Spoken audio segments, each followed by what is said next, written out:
சீமான் உறவுகளுக்கு வணக்கம். வணக்கம். முதல் காணொளியில மொத்த பிரபஞ்சமே எப்படி உருவாச்சு, அதே மாதிரி அந்த இந்த ஒரு மில்கி வேல இருந்து ஆரம்பிச்சு இந்த சோலார் சிஸ்டத்துல இருந்து எப்படிதான் இது உருவானதோடைய ஒரு வரலாறை பத்தி பேசியிருந்தோம். என்னடா ஒரு அரசியல் காணொலியை பத்தி பேசணும்னு வந்தாங்க, இவங்க என்னடா அறிவியல் பூர்வமா பேசிட்டு இருக்காங்கிற ஒரு ஆச்சரியக்குறி நிறைய பேருக்கு இருந்திருக்கும். ஆனா இது எங்க இருந்து ஆரம்பிச்சிச்சு, எப்படி இது ஒரு அரசியலா மாறிச்சுங்கிற ஒரு உள்கருத்தை தான் நம்ம முழு காணொலியில் பேசலாங்கிறது நம்மளுடைய கருத்து. ஸோ அதன் வாயிலாக இன்றைக்கும் நம்முடன் சிறப்பு விருந்தினராக இணைந்திருக்கும் ஐயா காளிமுத்து அவர்களை நம்ம வரவேற்போம். ஐயா வணக்கம். வணக்கம் ஐயா. ரொம்ப சிறப்பாக முதல் காணொலியில் நீங்கள் கொடுத்துருந்தீங்க. எனக்கு அவ்வளோ கேட்கறதுக்கு ஆர்வமாக இருந்துச்சு. எப்படி ஒரு ஒரு குடும்பம் உருவானுச்சு, ஒரு பெரிய ஒரு பிளம்பு ஏற்பட்டு அதிலிருந்து வந்த ஒரு சிதறுபட்ட அந்த ஒரு துளிகள், அப்புறம் இந்த பூமி உருவானது, அப்புறம் மலை உருவானது, அதில் உயிர் உருவானதுன்னு சொல்லி ரொம்ப சிறப்பாக எனக்கு கொடுத்துருந்தீங்க. அப்போ நம்ம கடைசியாக பேசுனது வரைக்கும் பார்த்துருந்தீங்க அப்படின்னா மனிதர்கள் எப்படியெல்லாம் பரிமாணத்தில் வந்திருந்தாங்க அப்படின்ட்டு இருந்தோம். அதன் தொடர்ச்சியாக நீட்சியாக அடுத்து உங்களுடைய கருத்தை கேட்கறதுக்கு நானும் மட்டும் இல்லாமல் நம்மளுடைய பார்வையாளர்களும் ரொம்ப ஆவலாக இருக்காங்க. அவங்களுடைய கருத்தை தெரிவிச்சுன்னா சிறப்பாக இருக்குங்க. இப்போ நம்ம மனிதர்களுடைய பரிணாமம் எப்படி ஏற்பட்டது என்பதை இப்ப நம்ம பார்க்க போறோம். அது மனிதர்கள் இப்போ நம்ம இந்த அறிவியல் பூர்வமா நீங்க ஒரு கேள்வியை வச்ச மாதிரி இருந்துச்சு. அரசியலை அறிவியல் பூர்வமா பார்க்கறது நம்முடைய நோக்கம். அரசியலை அறிவியல் பூர்வமா பார்க்கறது. இப்ப அறிவியல் ஒரு சமூக முன்னேற்றம் எப்படியெல்லாம் ஏற்பட்டுச்சுன்னு இந்த அரசியலை எப்படி கொண்டு வந்தாங்கிறத அதை கொண்டு வரும். அப்ப மனிதர்கள் எப்படி வாழ்க்கையை தொடங்கினார்கள் என்பதை நம்ம பார்க்கணும். அதாவது வாழ்க்கை முறையை எப்படி தொடங்கினாங்க. வாழ்க்கை முறையை எப்படி தொடங்கினாங்க, அப்படி தொடங்கி அதுக்கப்புறம் பல கட்டங்களை மாறி போய் தான் அரசியல் வரும். அப்போ அரசியல் கிடையாது, கடவுள் கிடையாது, சாமி கிடையாது, எதுவும் கிடையாது. அந்த மக்களுக்கு அதை பற்றிய சிந்தனையே கிடையாது. இன்னைக்கு சொன்ன 200 கோடி பேர் இன்றைக்கும் அப்படி இருக்கிறாங்க. ஆனா அப்படிப்பட்ட ஒரு அமைப்பை நம்ம இன்னைக்கு பார்க்க போறோம். அதுல மனிதர்கள் குரங்கிலிருந்து குரங்கு நிலையிலிருந்து குரங்கு நிலையிலிருந்து மாறும்போது அடுத்த கட்டம் நியாண்டர்தேல் மனிதன். மனிதன் அப்ப எப்படி நிமிர்ந்து நடக்க ஆரம்பிக்கவும் அவங்க இதுல என்னன்னாக்க அவங்க எங்க வாழ்ந்தாங்கிறது முக்கியம்.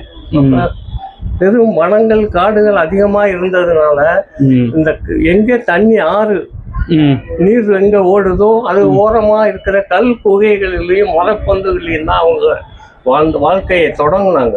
சரி சரிங்க. ஏன்னா அந்த மீன் பிடிக்கிறதுக்கு வாய்ப்பு, வேட்டையாடுவதற்கு வாய்ப்பு, அங்க மிருகங்கள்லாம் தண்ணி குடிக்க வரும்.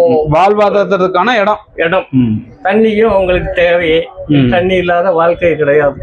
அப்ப அப்படிதான் ஆரம்பிச்சாங்க. அப்ப அங்க இருந்து வர்றப்ப நீண்ட காலம், இது ஒரு குறிப்பிட்ட ஒரு வருஷ கணக்கு சொல்ல முடியாது. பல ஆயிரக்கணக்கான ஆண்டுகள் இந்த மாதிரியான வாழ்க்கை தொடர்றப்போ அப்போ பெண்கள் தான் அந்த இதுக்கு தலைமை தாங்கினாங்க சமூகத்துக்கு. அந்த சமுதாயத்துக்கே பேரு தாய் வழி சமுதாயம். புராதன தாய் வழி பொது உடைமை சமுதாயம். பிராதன தாய் வழி பொது உடைமை சமுதாயம். சரி சரி. அப்ப யாருக்கும் உடமை கிடையாது. வனங்கள், பூமிகள் எல்லாமே எல்லாருக்கும் சொந்தமா காலம் அது. எல்லாரும் எங்க வேணாலும் எது வேணாலும் செய்யலாம், சாப்பிடலாம். இயற்கையா கிடைக்கிறது தானே அவனுக்கு சாப்பிடலாம். அப்ப அந்த காலகட்டத்திலாம் ஒரு மனிதன் இன்னொரு மனிதனை பாக்குறது அரிதா இருக்கும். அது கூட்டம் கூட்டமா வாழ்ந்தாங்க ஆரம்பத்துல. அவங்க இப்ப எப்படி நம்ம இப்ப தோராயமா ஆதாம் ஏவாள் அப்படின்னு சொல்றாங்க, அவங்க 2 பேர் தான் இருந்தாங்க, அப்புறம் மத்த உயிர் உருவாச்சு அப்படிங்கிற மாதிரி. இப்ப இந்த இடங்கள்ல மனிதர்கள் வெவ்வேறு இடத்துல இருந்து ஒரு வேற வழியிலிருந்து அவங்களுடைய பரிமாண வளர்ச்சி நடக்கும்போது தானே அந்தந்த இடத்துக்கு ஏற்ற மாதிரி அவங்களுடைய உடல் அமைப்பு, கட்டமைப்பு, அவங்களுடைய வாழ்க்கை முறைங்கிறது இருந்துச்சு. குலமரபு வாழ்க்கை முறை. ஒவ்வொரு குலமும் ஒவ்வொரு பகுதியில வாழ்ந்தாங்க. சரி. அதுக்கு இப்ப வன்னியர்கள் சொல்றாங்க. வன்னிய காடுகளுக்குள், வன்னிய காடுக்குள்ள வளர்ந்து வாழ்ந்தவங்க தான் வன்னியர்கள். பிராமணை கல்லர்னு சொல்றாங்க. பிராமணை கல்லு குகைக்குள்ள வாழ்ந்ததுனால அவங்களுக்கு கல்லர்னு பேர், இங்க கல்வர்னு வச்சுக்கிட்டாங்க. சரிங்க. அது புராதனத்துல அவங்க கல்லர்னு பேரு. கல்லர் இல்லா இந்த மாதிரி குண்டுலா அதுல போடணும். சரி. அது இங்க வந்து கல்லர்னு வச்சுட்டாங்க. அது தவறுதலாக வந்த கருத்து. அந்த மாதிரி இல்லாம அந்த காலத்துல வந்து அவங்க அந்த மாதிரி பிரதேசங்கள்ல வாழ்ந்தாங்க. அப்படி ஒவ்வொரு குழு உலகம் பூராவும் இந்த மாதிரியான குழுக்கள் வாழ்ந்துச்சு. ஒரே இடத்த மட்டும் சொல்ல முடியாது. எங்க எல்லாம் மனித இனம் அத உருவாகிச்சோ அங்க எல்லாம் அந்த மாதிரியான வாழ்க்கை முறை தான் தொடர்ந்துச்சு. எல்லா இடத்துலயுமே London, America, Russia, German, Japan அப்படின்னு கணக்கு. அதாவது இன்னைக்கு நம்ம சொல்லக்கூடிய இந்த பேர் எல்லாமே. ஆமா. ஆனா அதுக்கு முன்னாலேயும் மனிதர்கள் வந்து பாத்தீங்கன்னா கூட்டம் கூட்டமா தான் வாழ்ந்தாங்க. அவங்களுடைய சீதோசன நிலைக்கு ஏற்ப அவங்க வாழ்க்கை இருந்துச்சு. வேட்டையாடுதல் சம்பந்தம் ஏன் தாய்வழி சமுதாயம்னு வந்துச்சுன்னா, ஒரு கூட்டத்துல இருந்தாங்கன்னாக்க அவங்க வந்து இந்த கூட்டத்துல இந்த ஒரு தாயை மட்டும்தான் தெரியும், தகப்பனுக்கு தெரியாது. ஏன்னா தகப்பன் அந்த இடத்துல இருக்க மாட்டாரு. இன்னைக்கு இங்க இருப்பாரு, நாளைக்கு இன்னொரு குழுவுல இருப்பாரு, அடுத்த நாள் வேற ஒரு குழுவுக்கு போயிடுவாரு. அந்த மாதிரி அவர் போய்கிட்டு இருப்பாரு. தாய் குழந்தைய பெற்றதுனால வளர்க்கணும், இது பண்ண, அதனால வந்து தாயை சுற்றி இந்த கூட்டம் இருக்க ஆரம்பிச்சு.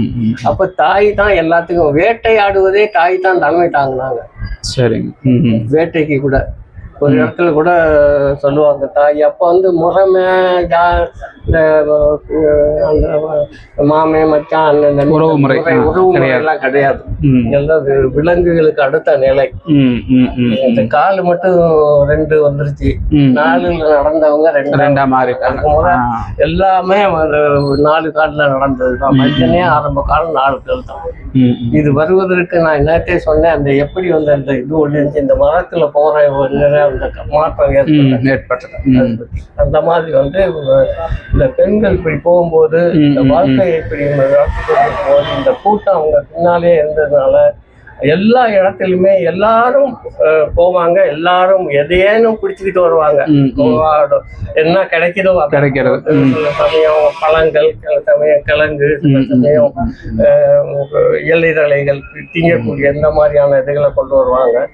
எல்லாரும் ஒரு இடத்துல கூட்டமா உட்காந்து எல்லாரும் பகிர்ந்து இவங்க கொண்டாடுறாங்க. அவங்களுக்கு மாற்றி மாறி கொடுத்து சாப்பிட்டு சந்தோஷமா ஒரு ஆட்டம் போடுவாங்க. அப்ப கலை இருந்தது. அந்த ஒரு நெருப்பு உண்டாகிறதுக்கு ஒரு காலம் இருந்துச்சு. அந்த நெருப்பு இப்படி வரும்போது அந்த இதுகள்ல உட்கார்ந்து இருக்கும் போது காடு தானா தீப்பெத்தி எரியும். நெருங்காடுகள் தீப்பெத்தி எரியிறப்ப பதம் போய் அது வந்து இந்த மக்கள்லாம் ஓடி இந்த அது என்ன செய்யறதுன்னு அவங்களுக்கு தெரியாது. அதை அவங்க வந்து தெய்வ குற்றம் நினைச்சாங்க. அதான் இயற்கையான தெய்வங்கள் பத்தி வணக்கம் வந்தது. அவங்க கும்பிட்டாங்க, எங்களை கொன்றாத. அப்ப அந்த மாதிரி வந்தப்ப அவங்க என்ன பண்ணாங்கன்னா, அந்த தண்ணி வர்றதுக்கு இந்த பக்கம் ஓடிடுவாங்க. ஆத்துல குதிச்சுட்டு நீச்சல் அடிச்சு அடுத்த பக்கம் போயிடுவாங்க. அப்புறம் அந்த நெருத்தரு அமைஞ்ச பிறகு அதுக்குள்ள நாளைக்கு வேட்டைக்கு போனப்ப அந்த மரங்கள்லாம் வெந்து கிடக்கும். அதுல வந்து இந்த பன்னி இந்த மாதிரி இவங்க உயிரோட பார்த்ததெல்லாம் செத்து கிடக்கும். அதை பிடிச்சு கொண்டு தின்னு பார்ப்பாங்க. பாக்குறப்ப இது ரொம்ப ருசியா இருக்கும். பச்சையா தின்னதை விட ருசியா இருக்கும். அப்பதான் இந்த இதுகளை சுட்டு திங்க ஆரம்பிச்சாங்க. ஒரு விபத்துல ஒரு உணவு சுவை எல்லாமே விபத்துல தான் வரும். அப்படி இருந்தாங்க. அப்ப தண்ணி இந்த இது நெருப்பை அந்த நேரம் கண்டுபிடிச்சிட்டாங்கல்ல. அதுக்கப்புறம் அவங்க கூட்டமா வாழ்ற இடத்துல எல்லாத்தையும் கொண்டு வந்து அந்த இடத்துல எப்பயும் ஒரு நெருப்பு, அந்த அங்க இருந்து ஒரு நெருப்பை கொண்டாந்து இங்க பத்த வச்சுட்டு அது எப்பயும் மரத்தை போட்டுக்கிட்டே இருப்பாங்க. அது என்னாலும் நெருப்பு அமையாது. எப்பயுமே அணையா விளக்கு, அணையாத நெருப்பு இருக்கும். அதுல சுட்டு எல்லாரும் சாப்பிடுவாங்க. பழங்கள் கொண்டாந்தவங்க அவங்களுக்கு கொடுப்பாங்க, கறி கொண்டாந்தவங்க இவங்க கொடுப்பாங்க. எல்லாம் மாற்றி எல்லாருமே சாப்பிட்டுட்டு அப்புறம் அப்போ டெய்லி இவங்களுக்கு சாப்பாடு கிடைக்காது. என்ன காரணம்னாக்க ரொம்ப மழை பெஞ்சுன்னா போக மாட்டாங்க. பிள்ளையே உட்காந்துருப்பாங்க, அப்படியே உட்காந்துட்டு இருப்பாங்க. அந்த மாதிரி அப்புறம் கொஞ்சம் நேரம் வந்து சாப்பிட்டு ஒரு சந்தோஷம் வரும். சாப்பிட்ட பிறகு ஒரு சந்தோஷம். அப்போ ஒரு ஆட்டம், சுத்தி கையை கோத்து நின்று சுத்தி நின்று ஆடுவாங்க. அதுதான் கலை ஆரம்பிச்ச கலை. இன்னைக்கு அது பணக்காரங்க இலக்கணத்துக்கு முடிக்குது. அப்ப என்ன பண்ணாங்கன்னா, அப்படி வாழ்க்கை வாழ்றப்ப இந்த ஒரு குறிப்பா ஒரு நிசாங்கிற ஒரு பெண்ணு ஒரு இதுல சொல்லுவோம், ராகுல சாங்குருத்தியாயன்னு சொல்லி ஒரு இது எழுதியிருப்பாரு, நீங்க இதுல பாக்கலாம். அந்த பேர் திரும்ப சொல்லுங்கய்யா. எழுத்தாளர் நிஷா என்ன பேர் எழுதியிருந்தாங்க? வாழ்க்கா முதல் கங்கை வரைன்னு ஒரு புத்தகம் எழுதியிருப்பாரு. ஓ சரிங்க. ராகுல சாங்குருத்தியாயன் அவர் அந்த இதுல வரலாறு எழுதுவாங்க. ஒரு பிராமின், ஆனா உண்மையான ஒரு பிராமின்ங்கிறத அவர் இந்த இப்ப இவங்க சொல்றானே அவன் கஞ்சாக்காரன், அவன் அந்த பையன் இந்த பையன்னு பாரதியாரை பேசிக்கிட்டு இருக்கானே ஒரு கேள்வி, அப்படிதான் சொல்லுவது. இதுல பரவாயில்ல. அவன் பண்றான் என்ன பண்றான்னா, அப்ப அவர் அந்த உண்மையாகவே எழுதார். பிராமணனுடைய எண்ணம்லாம் அவங்களுடைய வாழ்க்கை முறையை பத்தி அவர் எழுதியிருக்காரு. அந்த வாழ்க்கான்றது இதுல உள்ளது, ரஷ்யாவில் உள்ள ஒரு கங்கை, அது பெரியாறு. கங்கை இந்தியாவில் உள்ள ஆறு. இது ரெண்டுலையும் ஓரங்கள்ல வாழ்ந்த மக்களுடைய வாழ்க்கை முறை பத்தி அவர் எழுதுறாரு. அதுல சொல்ற அந்த நிசாங்கிற பொண்ணு போவா வேட்டைக்கு, அந்த கூட்டமே கூட போகும். போற நேரம் மலையில ஒரு வசந்த பாறை இடுக்குல ஒரு தேனு கூட பாத்துறாங்க. அப்ப இவங்க எல்லாம் கீழே வச்சுட்டு இந்த அம்மா தான் ஏறுவாங்க. இந்த குறை ஏறி அந்த தேனை எடுப்பாங்க. எடுத்து எல்லாரும் சாப்பிடுவாங்க. சாப்பிட்டுட்டு வேட்டைக்கு போற நேரம் ஒரு மான் குறுக்க ஓடும். கல்லுல அடிச்சு கல் ஆயுதத்தை கண்டுபிடிச்சது பத்தி நம்ம பேசல. அப்புறம் அந்த கல் ஆயுதத்தை அடிச்சு மானை இழுத்துருவாங்க. அவங்களுக்கு இழுத்துக்கிட்டு வருவாங்க. அதை கூட்டம் முன்னாடியே வரும். எல்லாம் சாப்பிட்டுட்டு இது பண்ணிட்டு அதை அங்கேயே சுற்றுவாங்க. சாப்பிட்டுட்டு ஆட்டம் ஆடுவாங்க. சந்தோஷமா ஆடிட்டு அப்ப அவங்களுக்கு ஒரு இந்த சிக்கனுக்கு ஆசை ஏற்படும். இந்த காலத்துல ஒரு 6-7 நாள் பட்டினி கிடந்துட்டு இந்த கறியை பிடிச்சி சாப்பிட்ட பிறகு அந்த மாதிரியான ஒரு எண்ணம். அப்ப பையன் இந்த அம்மாவோட மூத்த மகன் ஒருத்தன், அவன் பேரு கூட இப்ப வரல. அவன் அவனை கூட்டிக்கிட்டு அந்த புறமா போயிட்டு கொஞ்ச நேரம் அவங்க கலவியில ஈடுபட்டு வந்தாங்க. உங்களை விட்டு தனியா போகும். அப்ப அதை அப்ப முறைமை இல்லைங்கிற உதாரணம். அப்ப அப்படி வந்த வாழ்க்கை பெரிய பேர் வாழ்ந்துட்டு இருக்கப்ப என்ன பண்ணுவாங்கன்னா, இந்த ஒரு காலத்துல அந்த தண்ணி வெயில் காலத்துல வாழ்க்கை முறை, அப்புறம் மழை காலத்துல வாழ்க்கை முறை, அப்புறம் பனி காலத்துல இந்த மாதிரி வாழ்க்கை முறையில மாற்றங்கள் ஏற்படும் போது இவங்களுடைய வாழ்க்கை முறையும் கொஞ்சம் கொஞ்சம் மாறும். சில சமயம் என்ன பண்ணுவாங்கன்னா, இங்க இந்த ஏரியா அவங்களுக்கு ஒரு ஏரியா இருக்கும், அது வரைக்கும் அவங்க போய் வேட்டையாடுவாங்க. அவங்க என்ன தேவையோ எல்லாம் எடுத்துக்கிட்டு வருவாங்க. சாப்பாட்டுக்காக உள்ளதுதான் எடுப்பாங்க. பண்ணுவாங்க. அப்படி போறப்ப அவங்க என்ன பண்ணுவாங்கன்னா, இந்த பக்கம் சில சமயம் சாப்பாடு கிடைக்கல அப்படின்னா எல்லை தாண்டி அடுத்த ஏரியாவுக்குள்ள போவாங்க. போறப்ப சண்டை வரும். சண்டைகளை 2 குரூப்பும் அடிச்சுக்கிறப்ப யாரு மிதந்து நின்று அடிச்சாரோ எல்லாம் அடிச்சு போய் கடைசியில அந்த குரங்கு பத்தி கேள்விப்பட்டு அந்த மாதிரி அடிச்சு போய் எல்லாம் விழுந்து கிடக்கிறப்ப ஒருத்தை மட்டும் நிற்பான். வீரன் தான் அந்த அதிபதி. அவனை தெய்வமா வணங்குவாங்க. சக்தி அப்ப அவங்க அதுக்கு அந்த மாதிரி தான் அவன் எல்லாரையும் அடிமைப்படுத்திக்கிறான். அதுக்கப்புறம் அடிமைப்படுத்தும் போது இப்போ இது பொது வாழ்க்கையில் இது லட்சக்கணக்கான ஆண்டுகள் உள்ள பிரச்சனைகளை நம்ம அவ்வளோ பார்க்கறதுனா 3 மாசம் உட்காந்துட்டு பேசணும் முடியாது. நம்ம அதை சுருக்கமாக போகிறோம். நம்ம அந்த இதை இப்போ லைனை மட்டும் பார்த்துட்டு அரசியலுக்குள்ள போகிறோம். அதனால இப்படி வந்த முறையில அப்போ ஆண்டான் அடிமை முறை உருவாகுது. எல்லா இடங்கள்லயும் இந்த மாதிரியான யாரோ ஒருத்தன் ஜெயிக்கிறவனுக்கு கீழே இவங்க கட்டணை அமைக்கப்படுறாங்க. இவன் அப்படி அந்த இடத்த அவனோட ராஜ்யத்தை அமைக்கிறியாங்கிற மாதிரி உலகத்துல இருக்கக்கூடிய எல்லா இடங்கள்லயும் இப்படி இயற்கையாவே உருவாகி வருது. உலகம் முழுக்கவும் இந்த மாதிரியான ஒரு இடத்த பார்த்து இன்னொரு இடம் இப்படியா ஒரு ஆதிக்கத்தை கொண்டு வர்றாங்க. அதுக்கு முதல் ஆதிக்கமற்ற சமுதாயம், தாய்வழி சமுதாயம் ஒரு பொதுவா வாழ்க்கை சமுதாயம். அது சொத்து இல்லாத சமுதாயம், எல்லாருக்கும் எல்லாங்கிறத. அப்போ இவன் வந்தவட பிறகு என்ன பண்றான்னா, இவன் இப்ப என்ன பண்றாங்கன்னா, இந்த பூமியில வந்து இப்போ நிறைய இடங்கள் அவன் சொல்ற இடத்துல என்ன வேணுமோ எல்லாம் இந்த வண்டிகள் எடுக்க ஆரம்பிச்சாங்க. இந்த காசு கூட போறப்போ வேட்டைக்கு போறவங்க போற வழியில நிறைய பேர் வந்து காணாம போயிட்டு இருக்காங்க. என்னன்னா காடுகளுக்குள்ள போனவங்க எப்படி எங்க போனாங்க ஏது வராங்க தெரியாது, சத்தம் மட்டும் போட்டு போவாங்க. அது சத்தம் கேட்கிற வரைக்கும் தான் கேட்காங்க, அப்புறம் காணாம போயிருவாங்க, அப்புறம் காணாமே போயிருக்காங்க. அதனால இவங்க போற நேரம் என்ன பண்ணுவாங்கன்னாக்கா முதல்ல அந்த சத்தம் போட்டுக்கிட்டு போனவங்க இப்ப என்னடா இவங்க எங்க காணாம போறான் எப்படி போறாங்கிற ஒரு யோசனை வந்து அவங்க ஒரு காட்டை விரட்டிட்டு போறப்ப ஓடுது மிருகம், இவங்க விரட்டிட்டு போறாங்க. ஒரு பாறை மேல ஏறி ஓடுது, இவங்க பாறை மேல ஓடுறாங்க. அப்ப பின்னால ஒரு டைம் வந்து கோடு கிழிச்சுக்கிட்டே போவான். இந்த லைன்ல போறாங்க, அங்கிட்டு போனோம்னா செடியை ஒடிச்சு விட்டு. இதுதான் இன்னைக்கு எழுத்து வந்ததுக்கு முதல் ஆரம்ப காலம். எழுத்து வருவதற்கு அப்புறம் ஒரு குறி வேணும்ல. ஆமா, ஓகே. அப்ப முத ஒரு குறிதான், ஒரு கோடுங்கிறது ஒரு குறி. ஆஹா, அதுல இருந்து தான் அந்த அறிவு உண்டாகுது. அப்போ இந்த பெண்கள் தான் வேட்டைக்கே இப்ப தாய்வழி சமுதாயத்துல பெண்கள் தான் வேட்டைக்கே போவாங்க அப்படிங்கிற மாதிரி. அந்த மாதிரி வந்து அதுக்கப்புறம் வந்து அவங்க எங்க போயிருக்காங்கன்னு போய் கண்டுபிடிச்சுவாங்க. அப்புறம் அப்போ வந்து இது வந்து அவங்களுக்கு ஒரு பெரிய அப்ப இதை வந்து நவீனப்படுத்தி பின்காலத்துல நவீனப்படுத்தி தான் மொழி உண்டானது. கண்டிப்பா.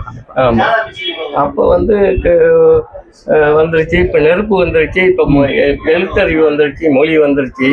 இப்ப என்ன செய்வான்னாக்க இந்த இதுல போறப்ப என்ன இதுக்கு இப்ப முதல்ல அந்த குரங்கு மரத்துல போய் ஒரு கம்புல ஆயுதத்தை கண்டுபிடிச்சு, அதுக்கப்புறம் வந்து இவங்க இந்த கீழே போறப்ப கிடைக்கிறப்ப எல்லாத்தையும் சாப்பிட்டு போவாங்க. நண்டு நிறைய இதெல்லாம் பிடிச்சி சாப்பிட்டுட்டு போறப்ப இவங்க அந்த ஓடை எடுக்கிறதுக்கு எப்படி தெரியாம கல்லுல அடிச்சு உடைச்சி எடுப்பாங்க. அப்ப கல்லு ஒரு ஆயுதமா கிடைச்சிச்சு. அப்புறம் இதை வச்சு பெரிய மிருகங்களை அடிக்கிறது கல்லுல, அப்படி விழுந்துருது. சின்ன மிருகங்கள் பெரிய மிருகங்கள் விழுது, சின்ன மிருகங்கள் முயல் அந்த மாதிரியான இதுகள் விழுந்த உடனே அப்புறம் கல் ஆயுதம், அந்த கல்லு ஒண்ணு கிடைச்சிருச்சு, ஆயுதமா கிடைச்சிருச்சு. அப்ப இவங்க வந்து மரத்துல மேல இருக்கிறதெல்லாம் கீழே இருந்தே அடிச்சு கவாங்கல்லு இந்த மாதிரியான இதுகள்லாம் கண்டுபிடிச்சிடுறாங்க.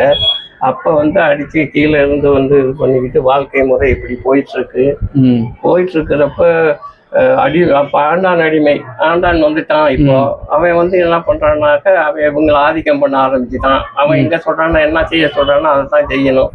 ஒருத்தர் வேட்டை கொஞ்சம் பேரை அனுப்புவான், கொஞ்சம் பேரை போய் இந்த இது உலோகங்களை வெட்டி எடுக்க ஆரம்பிச்சாங்க. அது எப்படி ஆரம்பிச்சுன்னா அந்த வேட்டைக்கு போன நேரம் அந்த கல்லுல இந்த இதெல்லாம் வந்து இந்த தாமிரம் இருக்கு இல்லையா, அதெல்லாம் தானா வளைஞ்சு ஓடி அந்த புலி பள்ளமா இருக்க இடத்துல தானே ஓடி, அது அப்புறம் வெயில் அடிச்சோம்னா அது உடைச்சுக்கிட்டு மேல வந்துடும். அப்புறம் அதை ஓடி எடுத்து பார்த்து அடிச்சு பார்ப்பாங்க, உடைக்க முடியாது. அப்ப ஆஹா ஒரு இது கிடைச்சிருச்சுடா நமக்கு ஆயுதம், அதுகளை வச்சு அப்புறம் தான் அந்த வேலு மாதிரி அது மாதிரி என்னெல்லாம் வேட்டையாட ஆரம்பிச்சாங்க. இப்ப வேட்டை நவீனப்படத்துக்கு வருது. இந்த இடத்துல இப்ப இவனுக்கு இப்ப நிறைய உலோகங்கள் பூமியில இருக்குங்கிறது அவன் தெரிஞ்ச உடனே அவன் என்ன பண்ணான்னா தங்கம், இந்த வெள்ளி, இந்த மாதிரியான பிளாட்டினம் இதெல்லாம் வெட்டி எடுக்க. பிளாட்டினம் ரொம்ப பிந்திய காலத்துல வந்துச்சு. முதல்ல அவங்க அதை கண்டுபிடிச்சு அதை எடுக்கிறப்ப இவங்களை வெட்ட விட்டான். அவன் தான் இந்த ஆண்டாங்க இப்ப நிறைய இந்த தங்கம் வெட்டினாங்க. நிறைய இடத்துல வந்து ஆண்டான் அடிமை காலத்துல தான் தங்கம் வெட்டினாங்க. எல்லா நாடுகள்லயும் தங்கம் இல்லாத நாடு இல்லை. அதான் நம்ம சூரியன்ல இருந்து வந்தப்ப எல்லாமே அதுல இருந்துச்சு இல்லை, அது மாதிரி. அப்போ வந்து அவங்க என்ன பண்ணாங்கன்னா வெட்டி எடுக்க ஆரம்பிச்சப்ப அவங்கள வந்து அந்த ஒரு இடத்துக்குள்ள வச்சு அந்த சுரங்கத்துக்குள்ள போனான்னாக்கா அவன் களைச்சி விழுகிற வரைக்கும் அவன் வேலை செய்யணும், டைம் எல்லாம் கிடையாது. இப்படி வந்து இது பண்ணி வந்த உடனே ஒரு பெரிய கொஞ்சம் தொடர்புகள் ஏற்பட்டு இவங்க எல்லாம் ஒன்று சேர்ந்து ஒரு முடிவு பண்ணி இது நம்ம இப்படியே கொல்லிக்கிட்டு இருக்கான், சாப்பாடு இல்லாம வெறும் சாப்பாடு மட்டும் கொடுக்குறாங்க, வேற ஒண்ணு சம்பளம் எல்லாம் கிடையாது. அதுக்காக இவ்வளவு வேலை வாங்கி கஷ்டம் நம்மளை தூங்க விடாம வேலை வாங்குறாங்க. தூக்கம் வந்து விழுந்தாத்தான் தூங்க விடுறாங்க. அந்த மாதிரியான நிலைமையில நம்ம இவங்களை வைக்க கூடாதுன்னு இந்த தங்கத்தை காய்ச்சி வாயில பிடிச்சி ஊற்றி கொல்ல ஆரம்பிச்சுட்டாங்க ஆண்டானுங்களை. ஏன்னா தாங்க முடியாத நிலையில ஏற்படுமா இல்லையா? அது எல்லாம் இங்கதான் வந்து நம்ம ரொம்ப முக்கியமா பார்க்க வேண்டியது. தாங்க முடியாத நேரத்துல ஒரு புரட்சி ஏற்படும். ஆமா, அப்படிங்கிற பாதிப்பு தான் வந்து மாற்றத்தை ஏற்பட்டுச்சு. நீங்க சொல்றது பல்லாண்டு காலத்துக்கு முன்னால பழமையான நேரங்கள்ல தன்னுடைய உயிருக்கே ஆபத்து வரும்போது ஒருத்தர் சீன்றி எழுந்து தன்னை ஆண்டவனவே போட்டு அடிக்கிற காலகட்டம் இருக்கு. இன்னைக்கு இதே தத்துவத்தை தான் செந்தமிழன் சீமான் அவர்களும் சொல்றாரு. மக்களுக்கு நடுவே ஒரு புரட்சி ஏற்படும், வேற வழி இல்ல, அவனே கேட்டு வருவான், அதுதான் புரட்சி அப்படிங்கிற இன்னைக்கு சொல்லும் போது எங்கப்பா எப்பேற்பட்ட வார்த்தைகளை எங்கேக்கு இப்ப இந்த மனுஷன் வந்து கோர்த்திருக்காரு.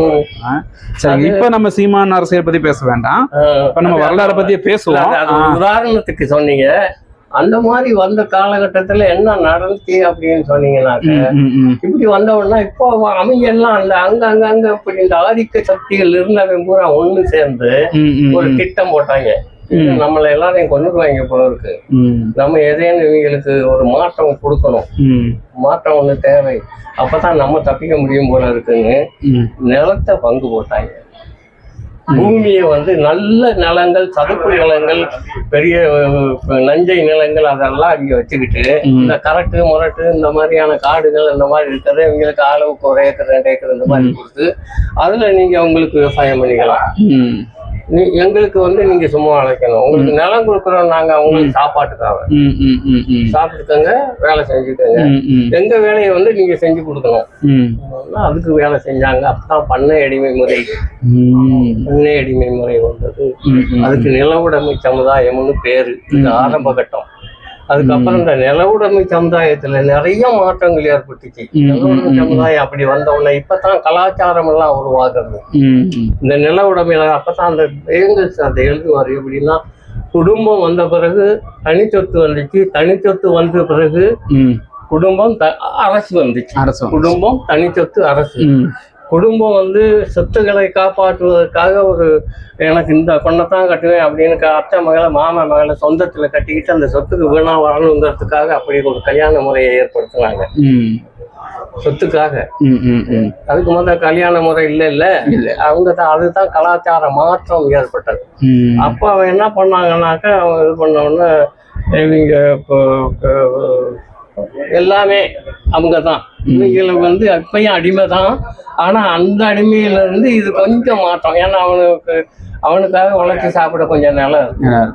இப்ப இந்த பொண்ணுகளை வந்து அவன் ஆண்டான் வந்து எல்லா பொண்ணுங்களையும் அவன் வச்சுக்குவான், இவங்களுக்கு ஒண்ணும் இருக்காது. இப்ப இவங்க சின்ன மூக்கு இல்லாதது, காது இல்லாதது, கண்ணு இல்லாதது இந்த பொண்ணுங்களை இவங்க கட்டி இவங்களுக்கு குடும்பம் நடத்த ஆரம்பிக்கலாம். அப்ப குடும்பம் என்ற ஒரு முறையை நிலவுடை சமுதாயம் கொண்டாந்துச்சு. அப்போ நிலவுடைமை சமுதாயத்துல வந்து பண்ணோம்னாக்க, சரி ஒரு ராஜா செத்து போனா அப்படின்னா என்ன பண்ணுவாங்க அப்படின்னா, எல்லாரும் மக்கள் எல்லாம் சேர்ந்து நம்ம ராஜா செத்து போயிடலாம்னு அழுது கொண்டு போய் ஒரு இடத்துல புதைச்சிட்டு அங்க தலைமாட்டில் ஒரு கல்லு ஊனுவாங்க. கல்லு ஊனி அதை கும்பிடுவாங்க. அதுக்கு பேரு தான் வந்து ஆண்டவன்.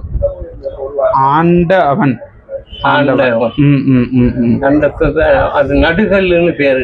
இன்னைக்கு வரலாற்றுல நடுகள் பத்தி ஒரு வரலாறே உண்டு இருக்கு. நடுகள் அப்படிதான் தோன்றுச்சு. அப்புறம் ரொம்ப காலத்துக்கு பிறகுதான் எல்லாரும் அந்த கல்லு ஊன ஆரம்பிச்சாங்க. அவங்க செத்து போனாக்கா, அப்பா அம்மா செத்து போனா கொண்டு போச்சுட்டு அவங்களும் ஒரு கல்லு ஊன ஆரம்பிச்சு அவங்களையும் கும்பிட்டாங்க. அதான் குலதெய்வங்கள். அப்படி வந்து இது பண்ணி வந்து அந்த ஒரு வணக்க முறையை அவங்க அப்படி கொண்டாங்க. அதுக்கு ஆத்துல தண்ணி போனப்ப இதுல கல்லு குகையில் இருந்த மனுஷனையும் சேர்த்து அடிச்சுட்டு போச்சு. வரலாறு காணாத மழை பெஞ்சு அடிச்சுட்டு போனப்ப ஆத்துல அவங்க போனப்ப பார்த்தாங்க. அவங்க பெரிய மிரண்டு போய் எல்லாம் போய் செத்து போனாங்க, காண முடியல. அப்ப வந்து கங்கா தேவிய கும்பிட்டாங்க. மாரியம்மா, அதான் மாரியம்மா. இன்னைக்கு மாரியம்மா சிலைய வடிச்சு அதை வச்சு மாரியம்மா கும்பிட்டாங்க. மாரின்னு பேரு மலைக்கு. அப்போ வந்து இப்போ வந்து இந்த நடுகள் அப்ப வந்துதான் அந்த சிலை வணக்கம் ஆரம்பம் அந்த நடுகல்ல இருந்து. அதுக்கு முதல்ல சிலை வணக்கம் கிடையாது. சூரியனை கும்பிட்டாங்க, இயற்கையை கும்பிட்டாங்க, நீரை கும்பிட்டாங்க, நெருப்பை கும்பிட்டாங்க, ஐம்பூதங்களையும் கும்பிட்டாங்க. வணங்குனாங்க. அவங்க பயந்தாங்க. இயற்கையினுடைய சித்திரையில எரிக்கும், தேனையாவது காத்தாவது ஏதாவது ஒண்ணும் இல்லை. அப்ப வந்து அவங்க சூரியனை வணங்குனாங்க. எங்களுக்கு கொஞ்சம் கருணை காட்டு வணக்க முறை உண்டானது. அப்படி இயற்கையை வணங்கினவங்க இவங்க இப்ப இந்த நடுகள் வந்த பிறகுதான் வந்து ஒரு வணக்கம், சிலை வணக்கம். அப்புறம் அவங்க கொஞ்சம் பணம் கொண்டவங்க அவனுக்கு வந்து ஒரு சிலை வைப்பான், அவனுக்கு இந்த இதெல்லாம் செலவழிக்கிறேன். இதெல்லாம் ஒரு காலத்துல ஒரு 1000 ஆண்டுகளுக்கு பிறகு எங்கேயும் தோண்டி பார்த்தாங்கன்னா இதை பார்த்து சாமின்னு கும்பிடாரு. அந்த மாதிரி உண்டானது. அப்போ இப்ப கூட இறையூருக்கு மன்னிக்கணும், இப்ப கூட அண்மையில வந்து இப்ப இருக்கக்கூடிய சிலைகள் எதெல்லாம் வந்து தமிழ் ஆதிக்கத்துக்கு எதிராக இருக்கோ அந்த சிலைகள் எல்லாத்தையுமே தமிழ் தேசிய ஆசையை வந்துச்சுன்னா நாங்க அந்த சிலைகளை வந்து அகற்றி நொறுக்கி மண்ணோட மண்ணாக்கி போட்டு விட்டுருவோம். நாங்க பூமியில வந்து நாங்க புதைக்க மாட்டோம். கேட்டா பல வருஷம் கழிச்சு யாரோ தோண்டி பார்க்கும்போது அங்க கலைஞரோட சிலையை பார்த்தாங்கன்னா ஓ இவர் வந்து இப்படி வாழ்ந்திருக்காரு போல நினைச்சுக்கிடுவாங்க. அந்த விஷயத்த வந்து நிறைய இருக்கு. அந்த மாதிரி வந்து இந்த வகையில தான் வந்து இப்போ கடவுளே இல்லைன்னு புத்தருக்கு சிலை வச்சு அவரை வணங்க ஆரம்பிச்சுட்டாங்க. சரி சரி, இயேசு கடவுள் இல்ல, மனுஷகுமாரன்னு சொன்னாரு அவரு. நீங்க பைபிள்ல எடுத்து பாத்தீங்கன்னா மனுஷகுமாரன் தான் வரும். அவர் மனுஷகுமாரன். அவருக்கு வந்து ஒரு 6 வருஷம் காணாம போவாரு. திடீர்னு எங்க போனாரு அப்படின்னு கேட்டீங்கன்னா அவர் இளைஞர்களை போய் மறவார் வந்து ஒருங்கிணைச்சுக்கிட்டு இருக்காரு இந்த அடிமை விலங்க ஒழிக்கிறதுக்கு, அடிமைக்கு எதிராக இளைஞர்கள் சக்தியை கட்டமைக்கிறாரு. அவர் ஒரு பொதுநலவாதி, பொது உடைமைவாதி.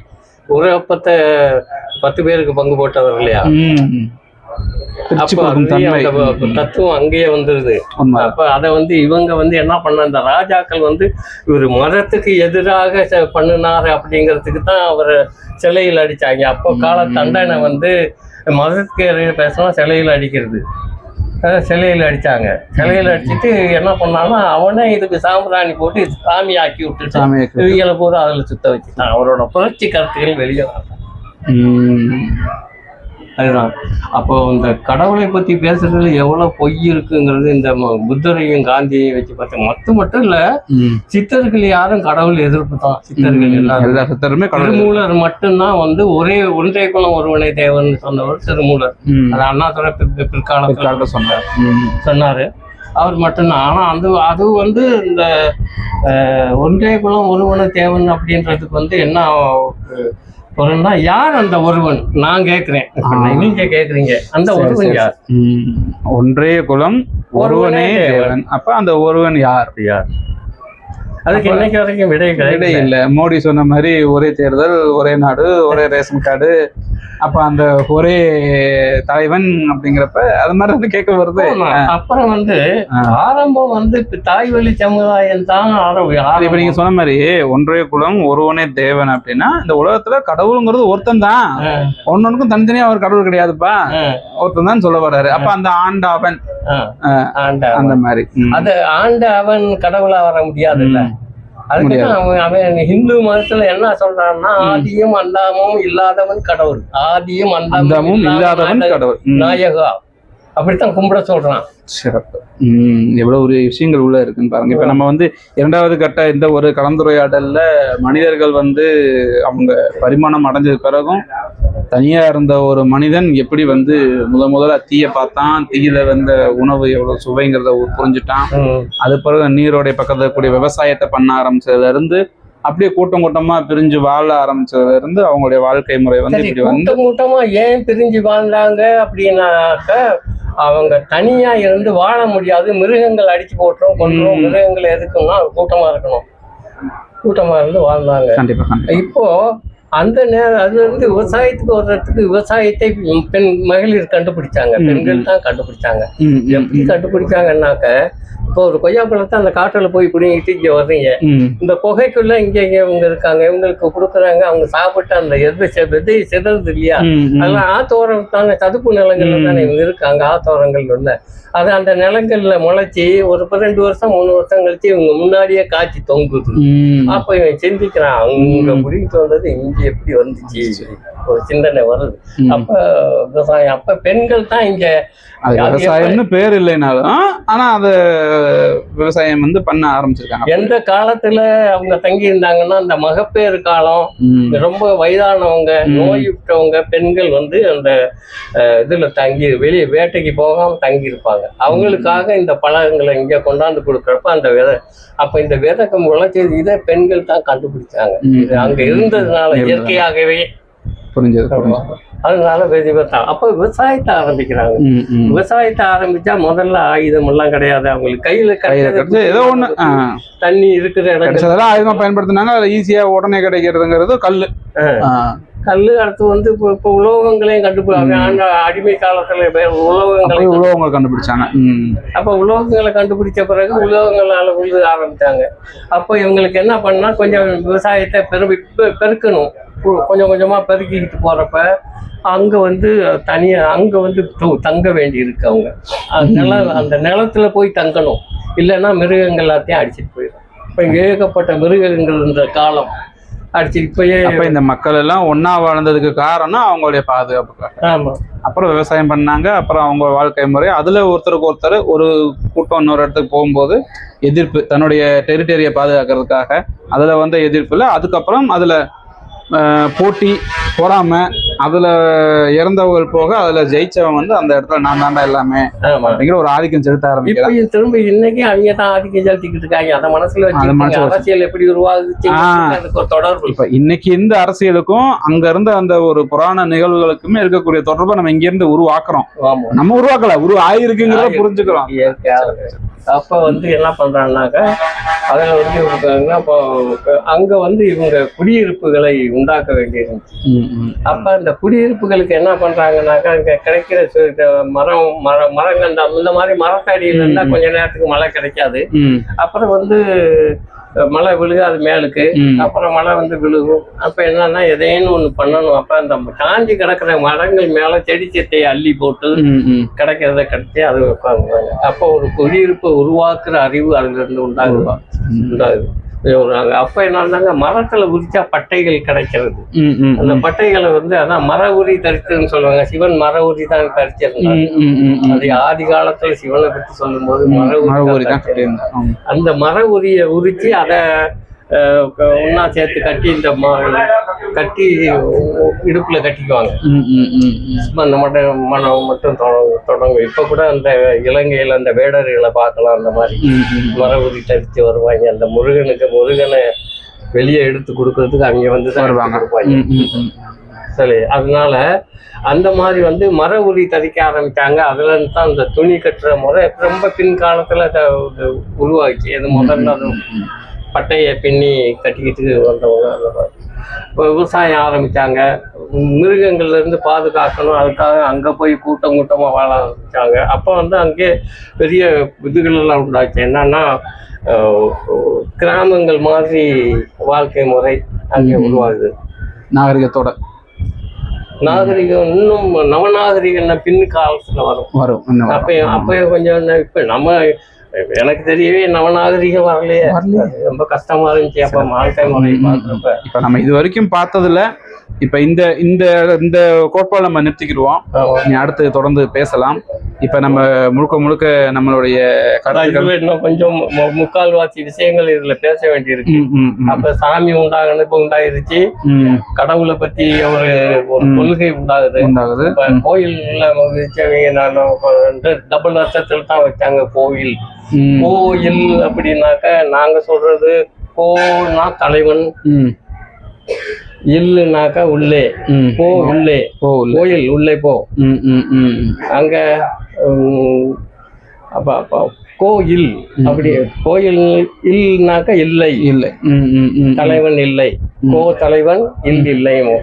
அவன் மதவாதி என்ன சொல்றான்னா கோன்னா தலைவன் இல்லைன்னா இல்லம் இல்லம் இல்ல அப்படி சொல்றாங்க. அப்ப இது ரெண்டுக்கும் தக்க போற அப்பமே ஆரம்பிச்சு. கண்டிப்பா அதான். அப்புறம் வந்து இந்த கோயில்லா ஊரில் குடியிருக்க வேண்டாம்னது அவன் கோயில் இல்லா ஊரில் சொன்னா நாங்க கோயில்லா ஊரில் குடியிருக்க வேண்டாம். இப்போ தலைவன் இல்லாத ஊர்ல குடியிருக்காது. ஏன்னா தலைவன் இருந்தாதான் அங்க ஒரு கட்டுப்பாடு இருக்கும், ஒரு தெரியும் இல்லை வாழ்க்கை முறைக்கு. அதுக்காக அதை நம்ம சொல்றது அது யதார்த்தமா உண்மை. அதுதான் தொடர்ந்து நம்ம அடுத்து பேசுவோம். நிறைய காணொளிகள் வந்து இருக்கு. அதே மாதிரி இப்ப புரிதல்ல வந்து மனிதர்கள் வந்து கூட்டமா வாழ ஆரம்பிச்சிருக்காங்க. ஆரம்பத்துல இருந்தேவும் ஒருத்தர் போட்டியும் வந்திருக்கு. இது இப்ப நம்ம வந்து ஒரு சமுதாயத்துல தாய்வழி சமுதாயத்துல இருந்து என்ன புரிஞ்சுக்கணும், அடிமை சமுதாயத்துக்கு வந்து அது ஒரு 10-75,000 வருஷங்கள் இருந்து ஓடி அதுக்கப்புறம் வந்து ஒரு விபத்தின் மூலமாக இதுக்கு வர்றாங்க. இதுக்கு நில உடைமைக்கு வர்றாங்க. நில உடைமையில வந்து நில உடைமையில கூட்டமாக வாழ ஆரம்பிக்கிறாங்க. இன்னைக்கு நிக்குது. ரொம்ப சந்தோஷம். கண்டிப்பா அடுத்த காணொலியில தொடர்ந்து. நன்றி.